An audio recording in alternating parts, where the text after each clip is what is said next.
What about anxiety then? And we're back for part 4 of 5. And in this vlog, we're going to be talking specifically about anxiety. We're going to be talking about physical and mental symptoms, and we're going to be talking about the different types of anxiety. And I'm going to give you a few of my own stories about what's happened to me and how I've dealt with it. So, enjoy.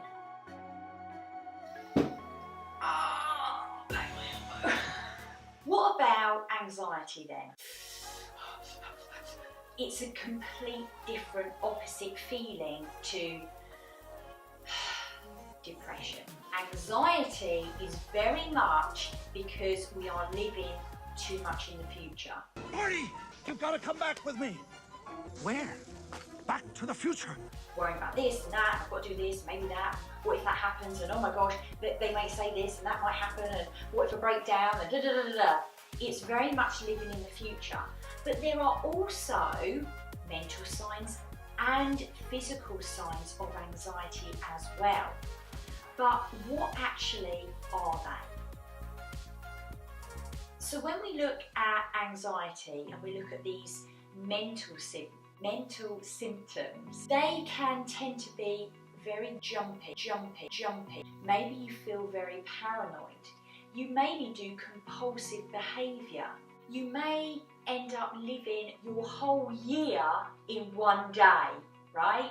And you may be catastrophizing about things. So for example, if you drop an egg on the floor, that's it, the whole day has gone to pot. Or if you spill your cup of tea, oh my God, it's the end of the world, right? Okay, so anxiety can very much be you in a heightened space all the time. You might have that sense of dread the whole time, that something awful and something scary is going to happen to you. And you feel on edge all the time. Maybe you have racing thoughts and you can't shut this up. And these are all kind of mental signs. But how about the physical? Because did you know that anxiety is actually an emotion? And we're actually meant to have anxiety in our body. But the problem when we get diagnosed with a general anxiety disorder, or we have OCD or whatever it is that we then start getting anxious about being anxious, and we start being frightened of the anxiety.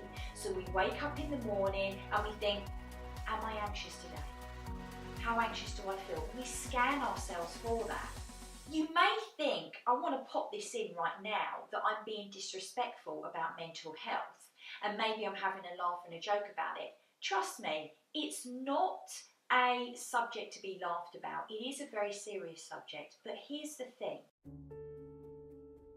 Sometimes when we talk about this and we fear it. We fear mental health. And for me, fearing something makes it a lot worse. So I do have a spin on it, and I do put a bit of humour to it, because it lightens the mood and it makes it feel that it's not so bad. Carrie Fisher, who, if you look her up, she had bipolar and a lot of mental health issues, she said this thing: it better get funny fast. And she used humour to get herself through it. So please don't think that I am being disrespectful or rude, especially when I talk about things like anxiety and depression. It's just that sometimes when we fear something, it can just make it so much worse and so much somber. So let's have a look at these physical signs then of anxiety. Let's see what they actually are. The big one is the panic attack. When we start hyperventilating and we can't stop and we get that tunnel vision. And all we can think about is, oh my gosh, I can't get my breath, and then we panic.